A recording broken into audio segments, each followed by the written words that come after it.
गृह मंत्री डॉक्टर नरोत्तम मिश्रा का बयान, खाद्य पदार्थों में मिलावट को गैर जमानती अपराध और 3 साल की कैद का कानून बनेगा। मध्य प्रदेश में कोरोना को हल्के ढंग से ले रही शिवराज सरकार, कोरोना टेस्ट किए कम, वैक्सीन आने से पहले ही घोर लापरवाही का आलम। मध्य प्रदेश में ठंड के तेवर हुए तीखे, बादल हटते ही ठंड का जोर शुरू, सागर और रतलाम में सामान्य से कम हुआ रात का पारा। जबलपुर में किसान सम्मेलन में बोले भाजपा प्रदेश अध्यक्ष वीडी शर्मा, केंद्र की सरकार देश हित में काम कर रही है। मस्त कांग्रेस को सांसें देने की कोशिश में जुटे मुकुल वासनिक, नगरीय निकाय चुनावों की जमावट पर नजर।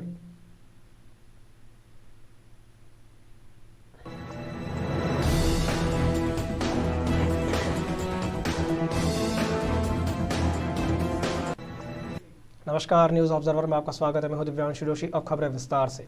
खाद्य पदार्थों में मिलावट करने वाले मिलावटियों पर न केवल रासुका लगेगी बल्कि उनकी सजा भी 3 साल की होगी। ये बात गृह एवं विधि विधायी मंत्री डॉक्टर नरोत्तम मिश्रा ने कही है। उन्होंने कहा कि प्रदेश भर में मिलावटियों और नशीली ड्रग्स बेचने वालों के खिलाफ मुहिम चल रही है। जल्द ही ऐसे माफिया को पूरी तरह से नेस्ता नाबूद कर दिया जाएगा।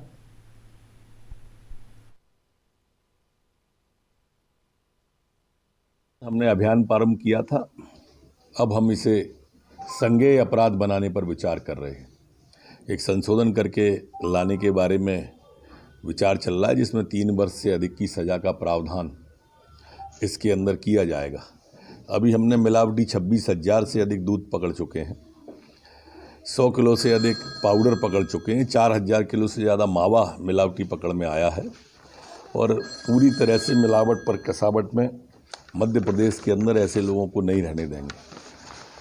जो ड्रग माफिया है उसके खिलाफ भी लगातार हमारी कार्रवाई चल रही है और लगातार उन पर करके हमने 48 आपराधिक प्रकरण अभी तक इस तरह के दर्ज किए। 48 किलो गांजा, स्मैक्स, कॉरेक्स की 2600 से अधिक की बोतलें, गांजा, भांग, ये सब जो इस नशे के पदार्थ का काम करते हैं, इन सब के खिलाफ लगातार कार्रवाई कर रहे हैं और 48 केस अभी तक पंजीबद्ध हैं। मध्य प्रदेश की शिवराज सरकार कहने को तो कोरोना से निपटने के लिए तमाम बैठकें कर रही है, तो वहीं दूसरी ओर कोरोना रोकने की गाइडलाइंस का पूरी तरह से पालन नहीं हो रहा है। मध्य प्रदेश के बड़े शहरों में कोरोना टेस्टिंग अचानक से कम होने से आंकड़ों में भले ही कमी नजर आ रही हो, लेकिन मौसम में ठंडक आते ही कोरोना का प्रसार बढ़ रहा है। कोरोना संक्रमितों के इलाज के मामले में हमीदिया अस्पताल में हुई 3 मरीजों की मौत में सरकार की स्वास्थ्य सेवाओं की कलई भी खुल गई है। इधर सार्वजनिक समारोहों पर सरकार ने पूरी तरह से अंकुश हटा लिया है, जिससे लोग ना तो मास्क और ना ही फिजिकल डिस्टेंसिंग का पालन कर रहे हैं।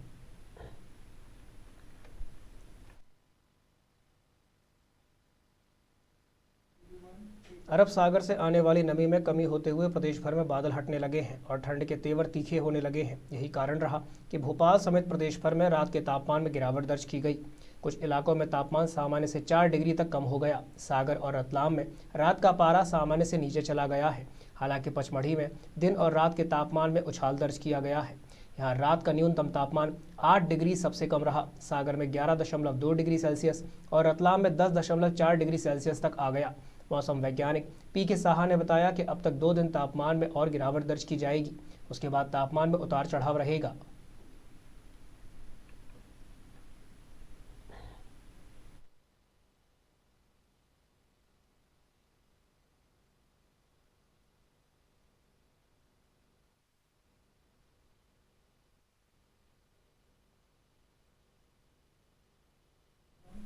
जबलपुर में किसान सम्मेलन में भाजपा प्रदेश अध्यक्ष वीडी शर्मा ने संबोधित करते हुए कहा कि केंद्र की सरकार देश हित में अनेक कार्य कर रही है।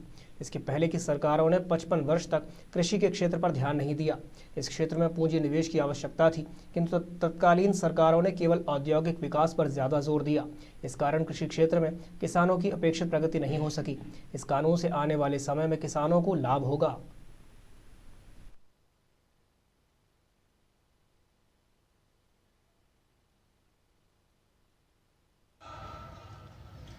इस देश के अंदर किस सरकार ने किसानों के हितों में काम किया? इस प्रदेश के मुख्यमंत्री भी किसान के बेटे हैं। यह बैठा हुआ हमारा नेतृत्व भी ज्यादातर किसान के परिवारों से आता है और मैं भी एक किसान का बेटा हूं। मित्रों, मैं कहना चाहता हूं, जब हम लोग छोटे थे और पिताजी के साथ जब गांव से मंडी में जाते थे, उस समय तो बैलगाड़ियां चलती थी, और मंडी में जाकर के जब फसल को किसान बेचते थे और व्यापारी आकर के 1 2 3 ऐसे करके कह देता था इसकी कीमत तय हो गई, किसान को पता ही नहीं होता था कि इसकी कीमत कैसे तय हो गई। लेकिन मित्रों, मैं कहना चाहता हूं कि इस देश के अंदर उद्योगपति अगर कोई अपना प्रोडक्ट बनाता है तो उस प्रोडक्ट की कीमत कौन तय करता है? वो उद्योगपति तय करता है कि मैंने जो प्रोडक्ट बनाया है उसकी कीमत क्या होगी। मध्य प्रदेश में उपचुनाव में मिली करारी हार के बाद प्रदेश कांग्रेस प्रभारी मुकुल वासनिक ने नए सिरे से कांग्रेस को बनाने तथा जमाने की तैयारी शुरू कर दी है। वे 3 दिन के दौरे पर मध्य प्रदेश में हैं और सभी नेताओं से मुलाकात करके आगामी नगरीय निकाय चुनाव के लिए रणनीति तैयार कर रहे हैं। कांग्रेस की मीडिया प्रभारी व पूर्व मंत्री जीतू पटवारी, पूर्व मंत्री पीसी शर्मा सहित अन्य कांग्रेसी नेताओं ने उनके साथ विचार विमर्श किया।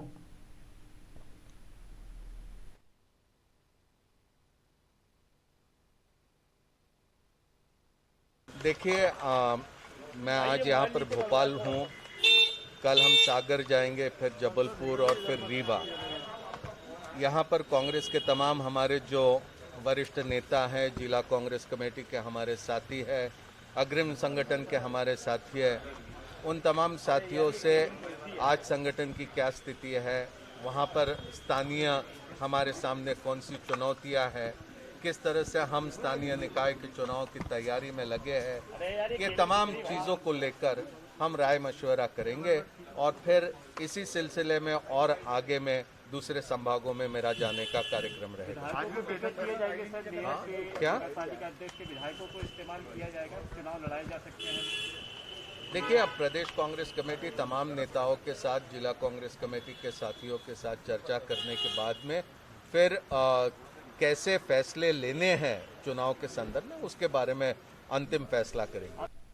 युवक कांग्रेस संगठन चुनाव में उठे विवाद पर गृहमंत्री डॉक्टर नरोत्तम मिश्रा ने निशाना साधते हुए कहा कि यूथ कांग्रेस चुनाव में सिर्फ परिवारवाद है। किसी नेता के बेटे को लाभ देने के लिए ये पूरी कवायद की गई है।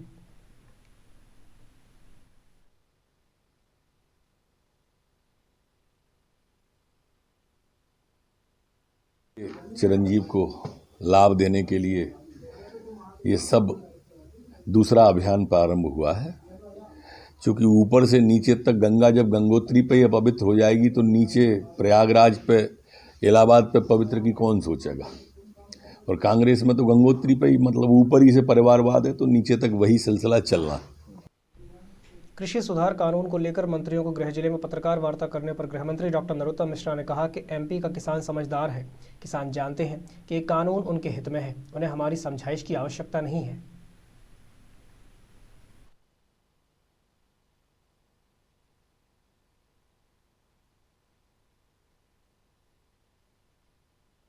वैसे मध्य प्रदेश का किसान समझदार है,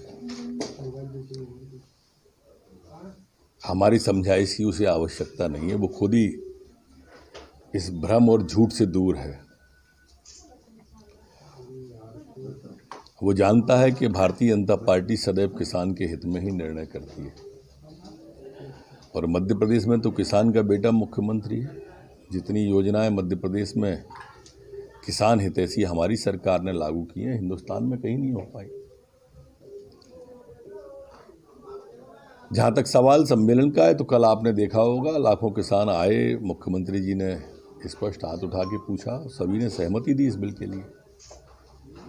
मैं भी आज जा रहा हूँ, इंदौर में कार्यक्रम है, धर्मेंद्र प्रधान जी, कैलाश विजयवर्गीय जी हमारे दोनों राष्ट्रीय नेता रहने वाले हैं, मैं भी रहूँगा उस कार्यक्रम में। हमारी कोशिश है अपनी बात पहुँचाने की। कृषि सुधार कानून के विरोध में पूर्व मुख्यमंत्री कमलनाथ और दिग्विजय सिंह के होने वाले उपवास कार्यक्रम पर गृहमंत्री डॉक्टर नरोत्तम मिश्रा ने तंज कसते हुए कहा कि दिग्विजय और कमलनाथ को जब उपवास करना था तब तो किया नहीं। कमलनाथ सिखों के बीच जाएं, उन्हें पता चल जाएगा कि उनकी क्या अहमियत है।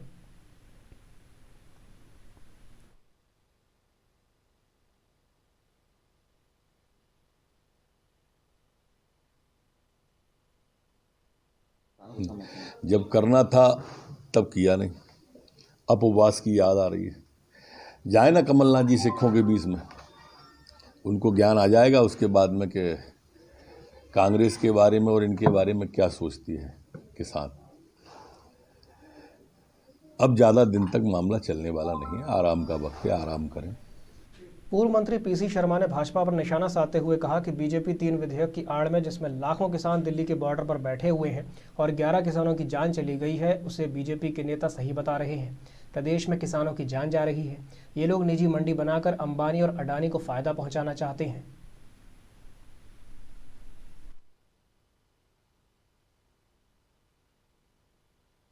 भारतीय जनता पार्टी उन 3 विधेयकों की आड़ में जिस पे लाखों किसान दिल्ली की बॉर्डर्स पे बैठे हुए हैं वहाँ पर, और 11 किसानों की जान चली गई, उसके समर्थन में नरोत्तम मिश्रा जी और शिवराज सिंह चौहान जी और कमल पटेल जी बातचीत कर रहे हैं। उनको कुकुर मुत्ता बता रहे हैं, किसानों का अपमान किया इनने।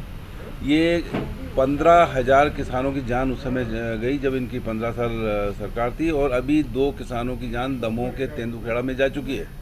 एक बिजली के पेमेंट के मामले में, एक 96,000 का उसका कर्जा था। तो ये 100 चूहे खा के बिल्ली हज पे चली, वो स्थिति है भारतीय जनता पार्टी और इनके नेताओं की। कांग्रेस हमेशा से किसानों की पार्टी रही है और किसानों की बात की है, और इसलिए उनके समर्थन में जो 3 विधेयक वापस लो, आज पूरे हिंदुस्तान का ये वो बन गया है आंदोलन, ये क्रांति है, और इस क्रांति में कांग्रेस भी कूदेगी। कांग्रेस के प्रदेश महामंत्री विष्णु विश्वकर्मा ने कहा कि पेट्रोल, डीजल और रसोई गैस की लगातार बढ़ती कीमतों को लेकर आम जनता परेशान है। कांग्रेस इन मुद्दों को लेकर प्रदेशव्यापी आंदोलन करने जा रही है। 19 दिसंबर को प्रदेश कांग्रेस कमेटी के आह्वान पर पूरे प्रदेश भर में पेट्रोल, डीजल और रसोई गैस की बढ़ती कीमतों के विरोध में प्रदेशव्यापी आंदोलन किया जाएगा।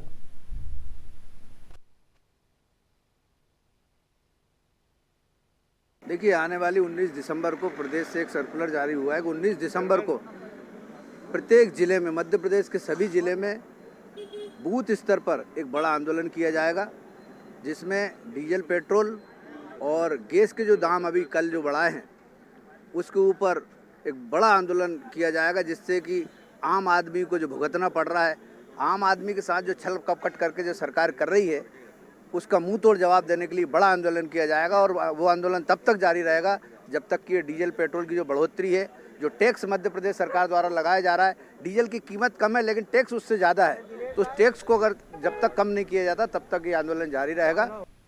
इंदौर के दशहरा मैदान में हुए विशाल किसान सम्मेलन में गृह मंत्री डॉक्टर नरोत्तम मिश्रा सहित केंद्रीय पेट्रोलियम मंत्री धर्मेंद्र प्रधान, भाजपा के राष्ट्रीय महासचिव कैलाश विजयवर्गीय व अन्य जनप्रतिनिधि व भाजपा नेता शामिल हुए। गृह मंत्री ने किसानों को संबोधित करते हुए कहा कि भाजपा की सरकार ने किसानों के हित में जितने निर्णय लिए हैं उतने अन्य किसी राज्य में नहीं लिए गए। प्रदेश में किसानों की उपज का एक एक दाना समर्थन मूल्य पर खरीदा जाता है। कांग्रेस सिर्फ अपना वजूद बचाने के लिए किसानों को गुमराह कर रही है।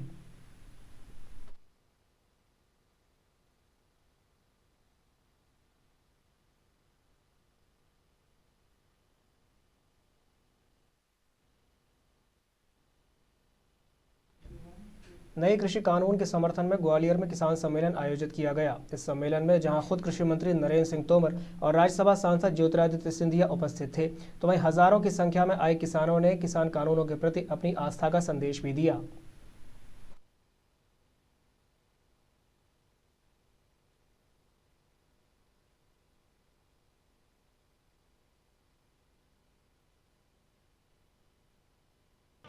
तो ये बहुमत देश को बदलने के लिए है, और उस समय उन्होंने ये भी कहा था कि अगर देश को बदलना है तो कठोर निर्णय लेने पड़ेंगे, और जब कठोर निर्णय लेना है तो अपनों के बीच में भी संघर्ष होगा। भाई जो एमएफसी है, जो रेट पे जो गवर्नमेंट खरीद रही है किसान के अनाज को, वो रेट मंडी में भी मिलना चाहिए। मंडी में उससे नीचे नहीं खरीदना चाहिए। जो व्यापारी नीचे खरीद रहे, इसलिए किसान का मरना हो रहा है। मैं आतरी से आया हूँ ग्वालियर। आपको कौन लेके आया? अपने आप आए हो? कोई नहीं, अपने किसान सम्मेलन में आए। हाँ, तो जो मोदी ने निर्णय लिया वो सही है कि नहीं? निर्णय सही है, लेकिन वो फिक्स होना चाहिए, मार्केट में फिक्स होना चाहिए दाम। ग्वालियर पहुंचे राज्यसभा सांसद ज्योतिरादित्य सिंधिया ने नकली प्लाज्मा कांड को लेकर कहा कि मुझे इस घटना की सूचना मिली है। लोगों की जान को ध्यान में रखते हुए हम इस पर सख्त से सख्त कार्रवाई करेंगे।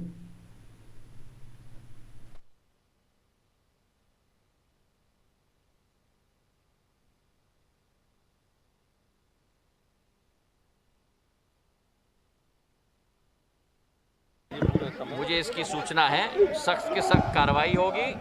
हमारे लोगों की जान की सुरक्षा सदैव मद्देनज़र रखते हुए हम लोग कार्य करेंगे। प्लाज्मा की सुविधा भी ग्वालियर में भी, शिवपुरी में भी अनेक जगहों हम लेके आए हैं, उससे लोगों की जान भी बचेगी, इसका मुझे पूरा विश्वास है। नरसिंहपुर में कोरोना से बचने के लिए कलेक्टर व एसपी आम जनता एवं दुकानदारों के बीच निरीक्षण के लिए पहुंचे। उन्होंने सभी से कोरोना से बचाव के लिए हाथों को सैनिटाइज करने व अनिवार्य रूप से मास्क लगाने के सुझाव दिए।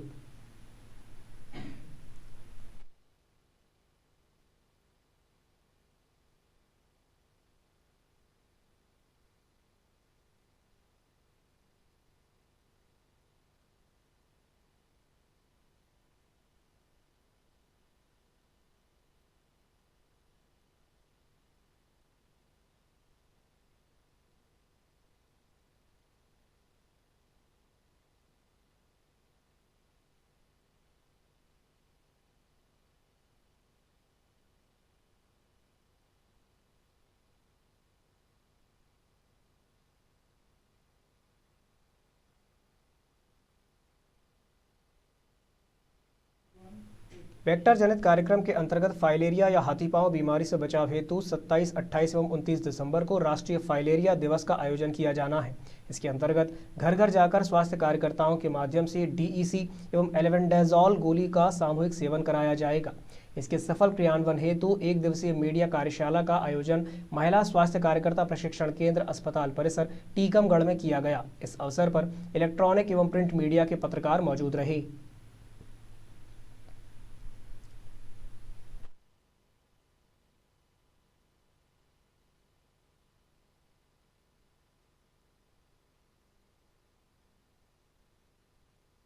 टीकमगढ़ जिले में करीब 15,51,000 लोगों को दवा का सेवन करवाया जाता है और दवा सेवन का कार्यक्रम हम लोग 27 दिसंबर को हम लोग शुभारम्भ करेंगे। 28 और 29 दिसंबर को इसमें फॉलोअप जो लोग छूट जाएंगे उनको दवा सेवन कराया जाएगा।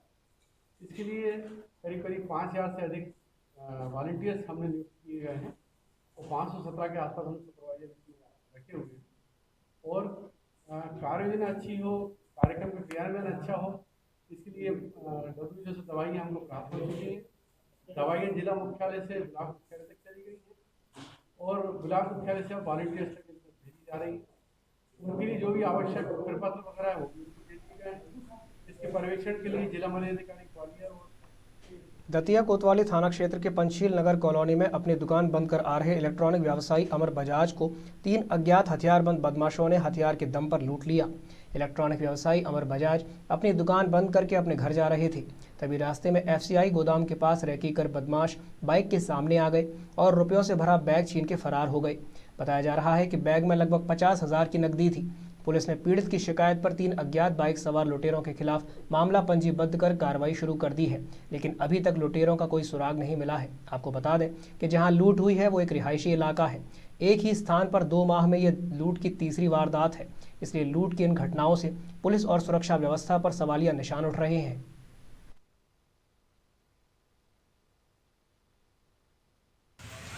कल जैसे हम लोग 9-10 पर अपने घर जा रहे थे, 3 लोग, मेरा भाई भी गाड़ी चला रहा था, बड़ा भाई, और एक स्टाफ पीछे बैठा हुआ था।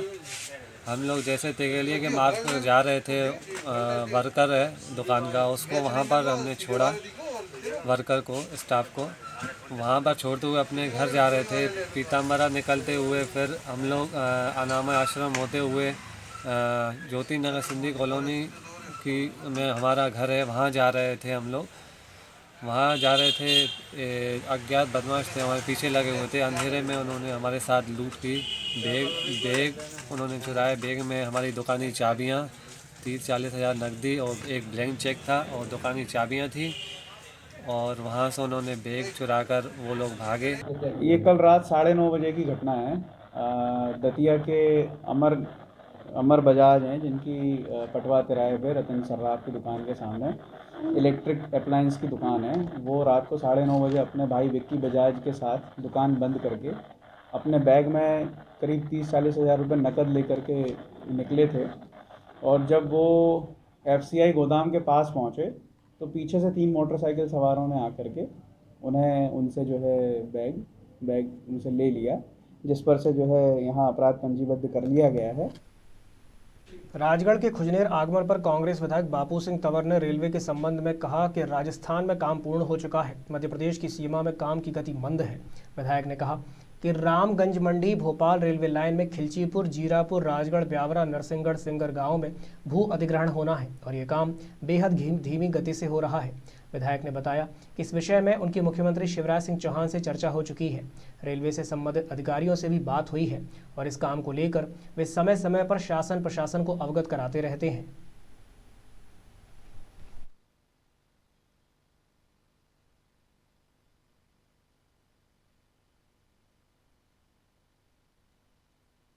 इसमें ऐसा है कि पिछले 15 साल से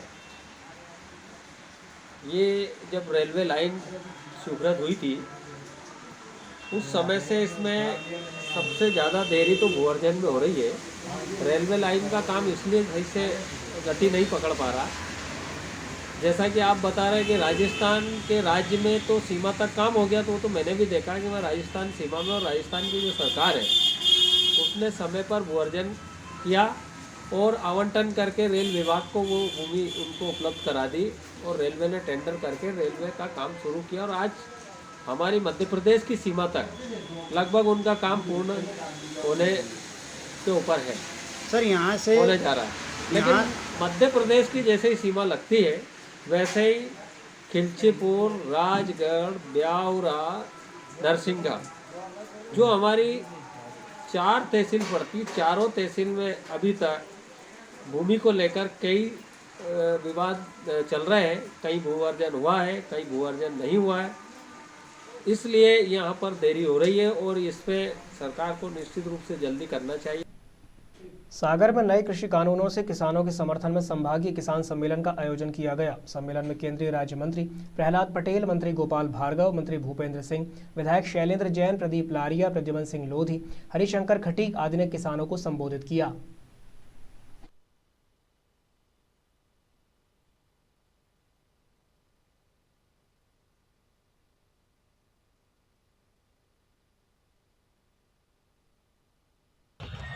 कृषि कानून बनने के बाद पूरे देश के किसानों ने माननीय मोदी जी का हृदय से अभिनंदन किया, स्वागत किया, क्योंकि ये किसानों की लंबे समय से मांग थी। हम सब किसान हैं, मैं भी किसान हूं। सागर कृषि उपज मंडी में मंडी के उपाध्यक्ष के रूप में मुझे काम करने का मौका भी मिला है और किसानों की वर्षों से मांग थी। मैं समझता हूं जब से देश आजाद हुआ तब से लगातार हमारे देश में किसानों की ये मांग थी कि देश में किसान ही ऐसा निर्माता है जिसकी फसल का मूल्य कोई और तय करता है। देश में ऐसा कोई उद्योग कारखाना नहीं है जिसका मूल्य उसका मालिक तय न करता। रायसेन के सिलवानी में लाखों रुपए की लागत से किया जा रहा नाली निर्माण आगे पाट पीछे सपाट की स्थिति निर्मित कर रहा है। गुणवत्ता विहीन निर्माण कार्य किए जाने से निर्माण की विश्वसनीयता पर प्रश्न चिन्ह लग रहे हैं।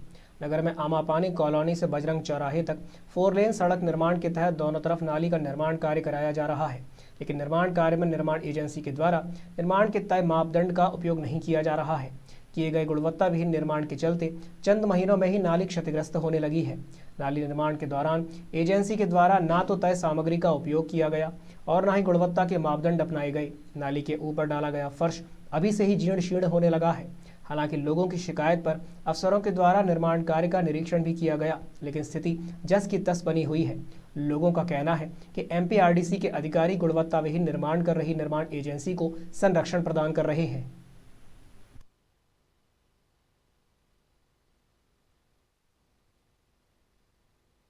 नाली में माल खराब लग रहा, नाली चटक रही और ये जगह जगह मुरम डाल के गिट्टी डाल के रखे हुए हैं। इससे परेशानी हो रही है लोगों को, बहुत असुविधा हो रही है। आदमी उनसे कहो ठेकेदारों से तो वो कहते हैं आज करेंगे कल करेंगे। इससे बहुत ज्यादा प्रॉब्लम है, इसका निर्माण सही करवाया जाए। नाली का काम सारा घटिया, एक नंबर का घटिया काम चल रहा है। ठेकेदारों की सारी मनमानी चल रही है। जब उनके मन में आता है तब वो काम करते हैं, जब मन में नहीं आता फ्री हो जाते हैं। कहीं 30 फीट पे नाली बना रहे हैं, कहीं 40 फीट पे नाली बना रहे हैं, कहीं 20 फीट पे नाली बना रहे हैं। सारी नालियां चटक रही हैं, ना नाली की तराई हो रही, ना कुछ हो रहा। मन की मर्जी चल रही है प्रशासन की और ठेकेदार की। सारी नगर दिलवानी पूरा हताहत है। बुलेटिन में फिलहाल के लिए इतना ही। आगे की खबरों के लिए बने रहिए न्यूज़ ऑब्जर्वर के साथ। नमस्कार।